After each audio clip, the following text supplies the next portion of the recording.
Let's explore how to really, really learn piano so that it becomes part of you, and I always say these things like enjoy the journey, let the music flow. What does that really mean? Because I think a lot of times we read it and we get so much information these days, right? Every day we're hit up with more information than anybody before. So we read it, we say, oh yeah, I know what that means.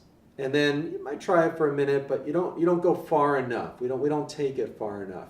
And I see this a lot, for those of you taking Skype lessons with me every week, or if you're doing the video course and you're checking in through Skype or just sending me an audio or video. I see it a lot, and luckily once I really show you this, you slow down a little bit and really get into it. That's the main thing. So, but I see this with so many people. I thought that I'd make a video to really just show you this. So, as you're learning any technique, the idea is to do it slowly enough, but with a real sense of flow, so that it just becomes very smooth. You're not trying to necessarily play something that you have to think so much about that it slows you down.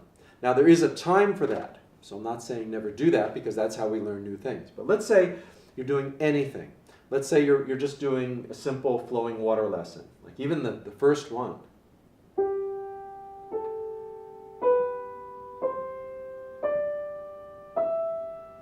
What often happens is people watch the video, they see me play it slowly, and then they sit down, oh, I can do that. And they play it 10 times as fast.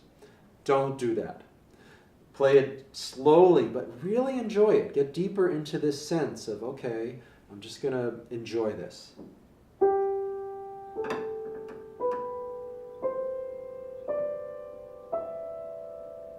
And then enjoy the next one. That's going to get you so much farther, and you're going to enjoy it. You're going to lose yourself in your practicing and your playing, so that you actually practice longer too.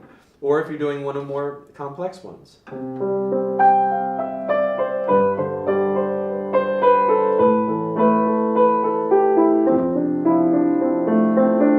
Okay, let's say you start practicing that, and then you find, okay, and then, oh, what is that next, So you slow it down. You do the left hand, ready, and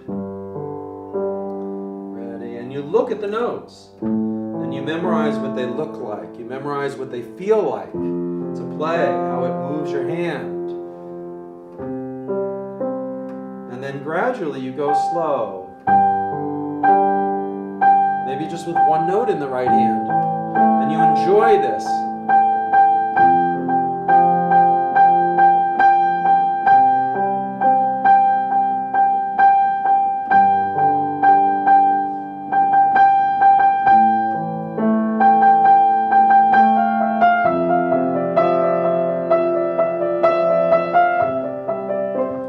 And even right there, I forgot I was making the video for two split seconds.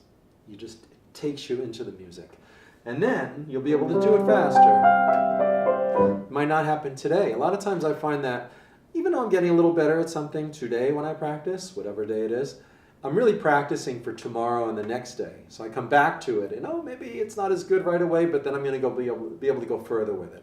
I'm practicing so in a week I'll be able to get it. It's not necessarily today in terms of the end result.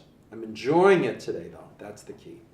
All right, so same thing with walking bass lines. You open the real book or something, and you want to play a walking bass line for Autumn Leaves. So the tendency is, I already know my rootless voicing, so I'll play a bass line. And then I kind of forget the rootless voicings, and my tempo isn't so good down here, or I mess up at the same spot. So just take the walking bass alone.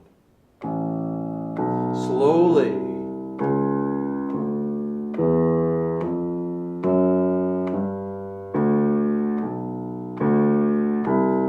Whatever you're working on and enjoy that, because that's what bass players do. They're playing boom, boom, and they're just listening to those notes. So you will benefit from practicing like that and enjoying that fully as an end result. The process of doing this, it's like eating lunch. I don't eat lunch so I get better at eating lunch tomorrow, right? I eat lunch because I'm hungry and I want to eat lunch. So you practice a bass line because you want to practice the bass line, and it's fun. And you'll get better, right? More like cooking in that way. You get better at cooking as you go along, but you're not, expecting it to be perfect every time. And then you can practice these voicings, maybe out of tempo. Maybe just 2 of them over and over again. And enjoy that. Enjoy what it sounds like. Enjoy what it feels like. Enjoy the process. And then slowly put them together into a sense of flow. I'll repeat those 2. Maybe that's all I do today for 10 minutes is those 2 chords over and over again. That's how I practice a lot.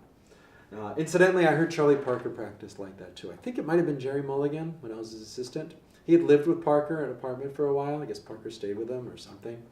And then in the 40s, and he said Parker would just take 1 chord and just improvise over that chord over and over again, like it was a B-flat chord. On the sax, he'd go, and then he would try another phrase. And then another phrase. That lick is in my intermediate jazz course, by the way. But basically, that's how Parker did it too. He'd just take 1 little thing and practice that over and over again. If you're playing, rock, and all you can do is, you're learning this bass line. Okay, but it's too hard to play on the blues yet, this boogie, or in the blues course. But I can just play chords over it, the C chord. So just rock out like you're in the Rolling Stones.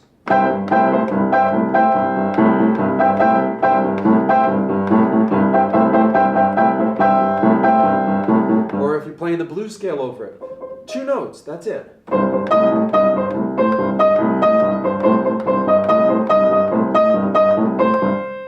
And in terms of that attitude, I do find the Rolling Stones are a great model. But really everybody, because this is where all the jazz musicians started too.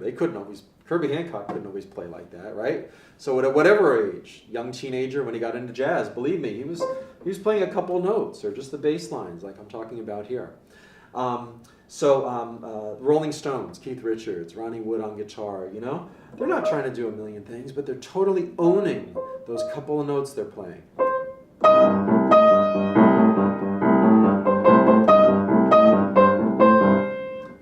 Just owning it. Same thing, whatever it is, with jazz ballads. Let's say you're doing something complex.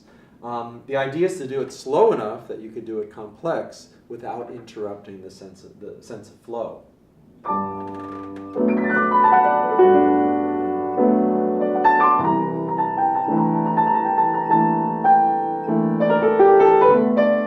Same thing with bebop. If you're playing confirmation, it's hard to go. It's hard to do that at first. So play it slowly, but enjoy it. Don't think, okay, I'm just playing it slowly until I can learn how to eventually play it fast. No.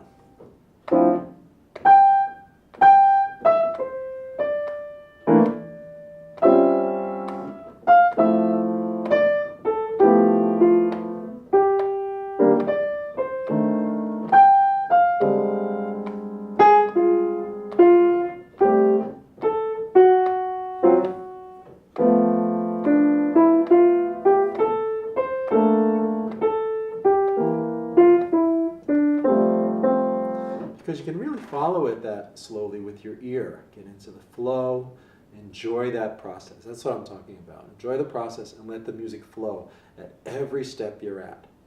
And then, after you practice like that for 10 minutes, try it a little fast, even if it's not perfect or you have to stop a little bit. So, don't only practice slow because that can get stale too. But come back to that as a starting place and really enjoy it, make it alive, and make it the end result for that moment, for that practice little section of time. So that's how to experience the music fully, let the music flow, and really not only progress faster over the short and long term, but to really bring music into your life and get the most out of it on a daily basis. So good luck, and keep me posted anytime you want as to what you're doing, and ask me any questions, and have fun.